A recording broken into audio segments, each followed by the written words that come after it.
What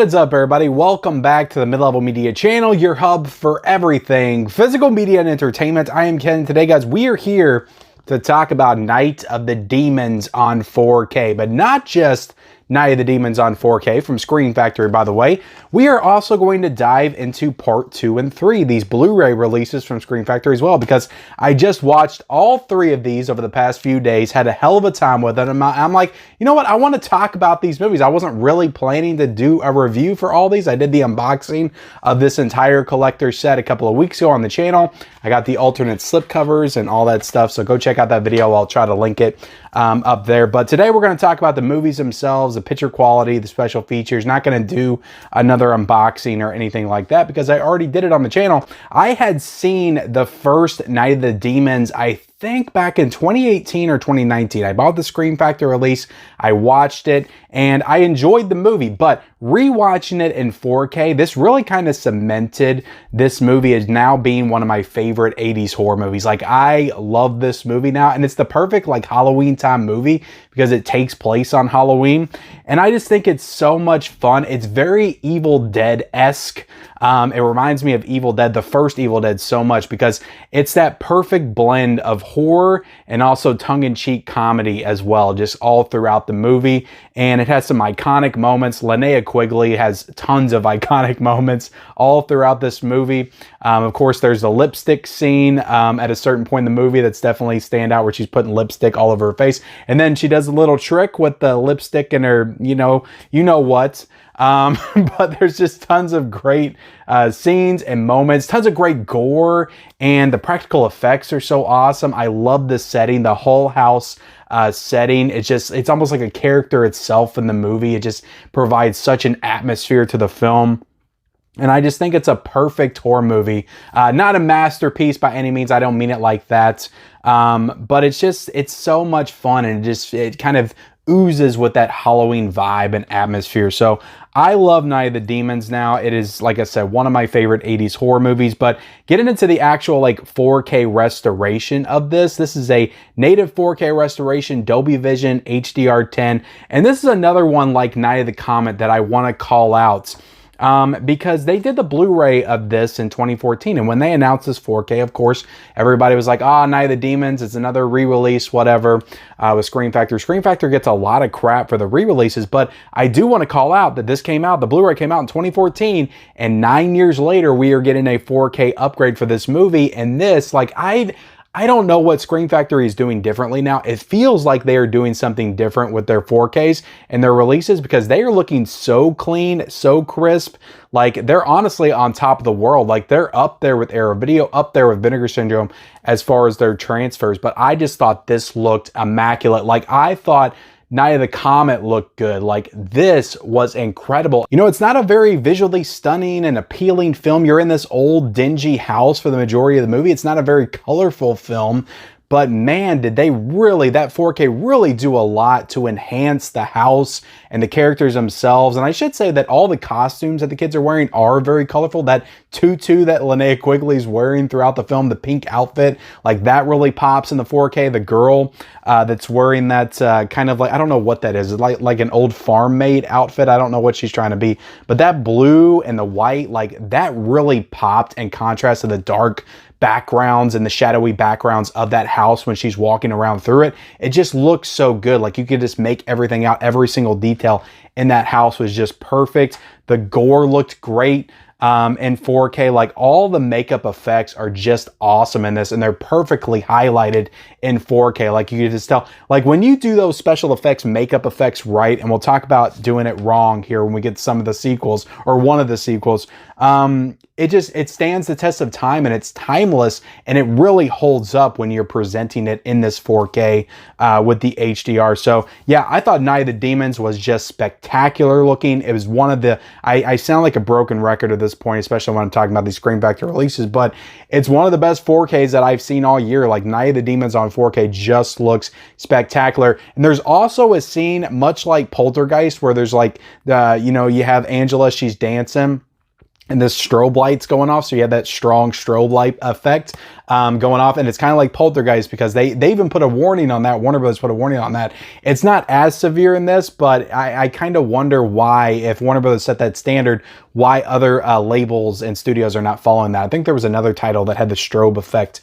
happen, because if you're susceptible to that kind of stuff, like, this would probably affect you. So I just want to warn you guys, since Scream Factory failed to warn you, but there's a very strong strobe light effect scene where Angela's dancing, and it's really strong in that HDR and Dolby Vision. So, and you also got the Blu-ray in this with the 4K scan. So even the Blu-ray on this set looks better.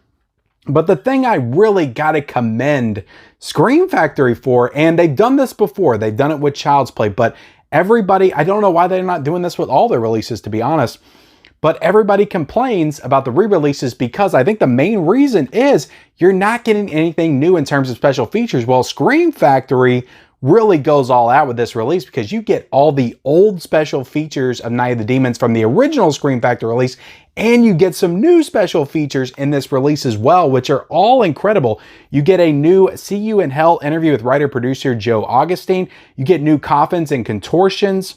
Interview with actor Jill Tereshita. I think that's how you pronounce that, but that's a great interview as well. And new the Halloween Party work print in this set as well. New the Halloween Party alternate title card as well. So yeah, tons of new special features here, in addition to all the special features that Scream Factory did 9 years ago with this release, which just, you know, begs the question, why don't they do this with all their releases if they can? And we clearly see that they can with Night of the Demons. Why don't they do this with The Burning? Why not with People Under the Stairs? So in a way, like, it makes Scream Factory look good that they're doing all this extra stuff, but it also makes them look bad, because if you could do this for Night of the Demons, why can't you add new interviews and stuff to some of your other 4K upgrades? And I know that would make people feel better about upgrading these old past Blu-rays. But yeah, so all those are great special features. You also get the international cut in here as well. Now, it is standard definition. It doesn't look great, but if you want to watch that extra cut, you can. You have that option here. And I forgot to mention this, it doesn't note it on the back, but all of those new special features are on the 4K disc. It says it's on the Blu-ray disc on here, but those are all on the 4K disc, so you don't have to take the 4K disc out and pop in the Blu-ray to watch the new special features. You do the older special features for this release, and both versions are the uncut version. I guess they don't have the theatrical version, they just have the uncut version and the international cut version, which is kind of strange. Somebody let me know about the theatrical cut. What happened to that in the comments section below?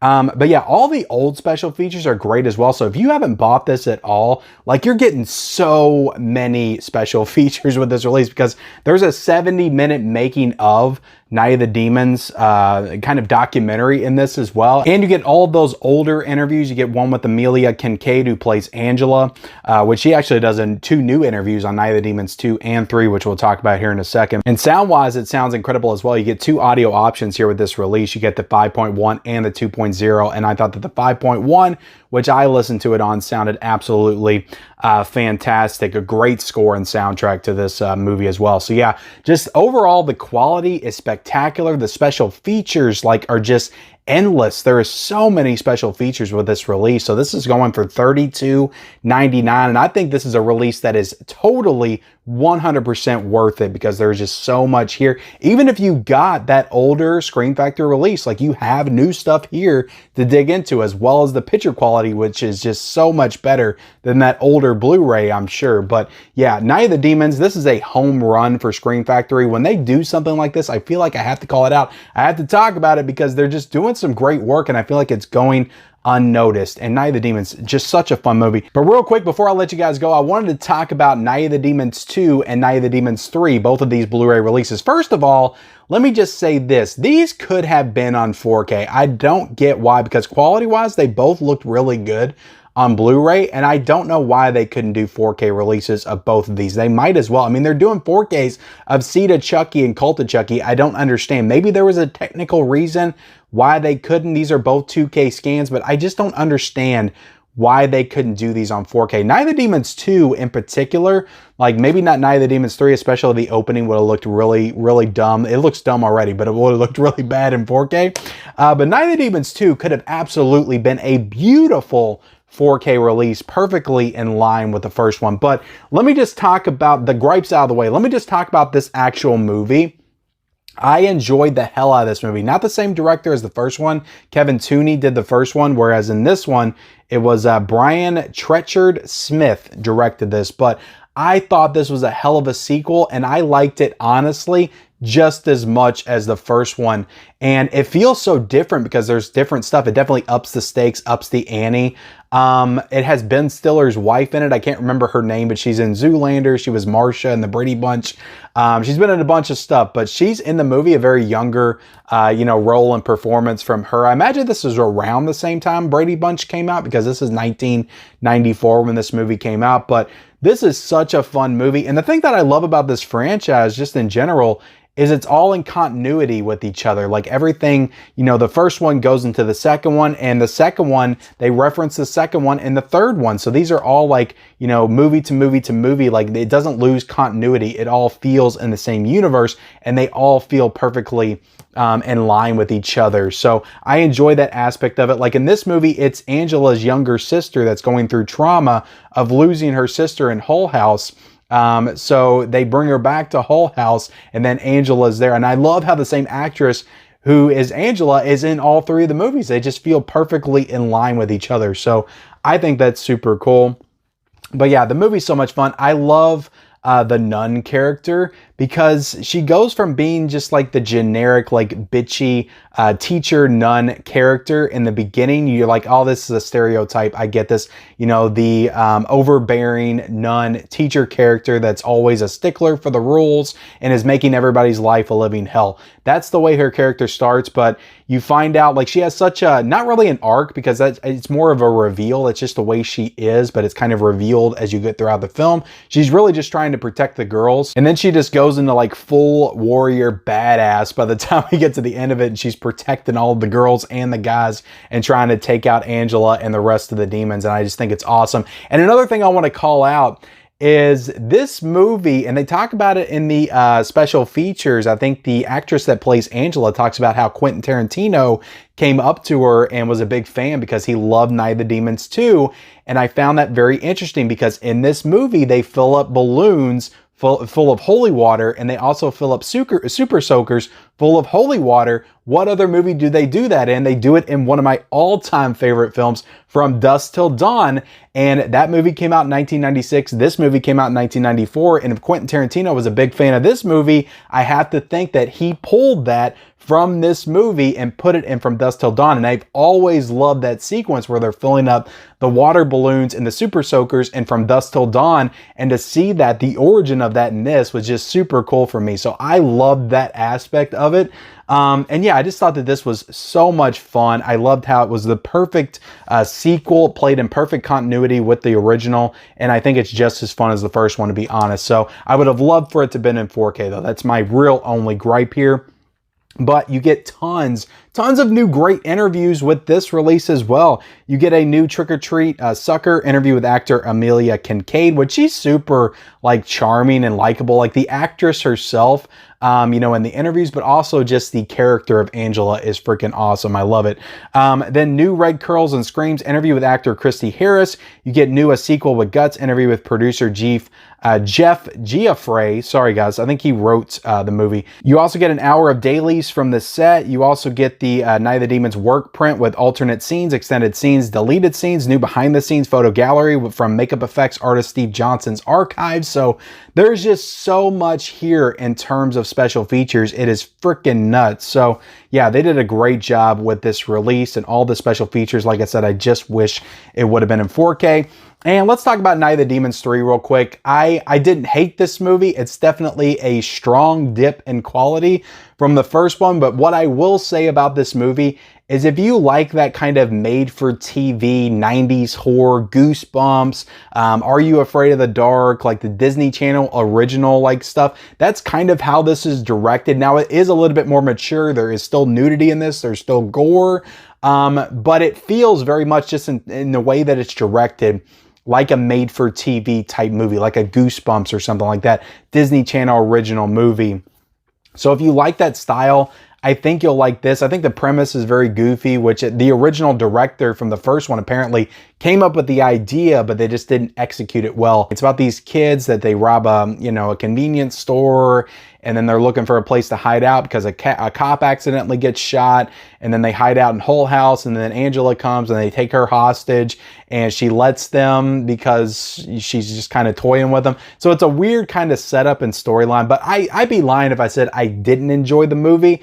And the beginning is just ridiculous because it's like old PS1 graphics. They do this like thing where the house is like CGI. It's like 90s CGI that isn't the best CGI. It's like the made for TV CGI, PS1 graphic CGI. There's all these like demons flying around. It looks very goofy and dumb. But the movie is fun for what it is. It's just not of the same quality as the first two, so definitely don't expect that. This came out in 1997, so Scream and I Know What You Did Last Summer was popping off, so horror was just in a different place, and they came out with this like made-for-TV like throwback to the old Night of the Demons movies from the 80s, and it is what it is. It's okay, but yeah, as you can see right there, that's the PS1 demon that comes flying up in the beginning.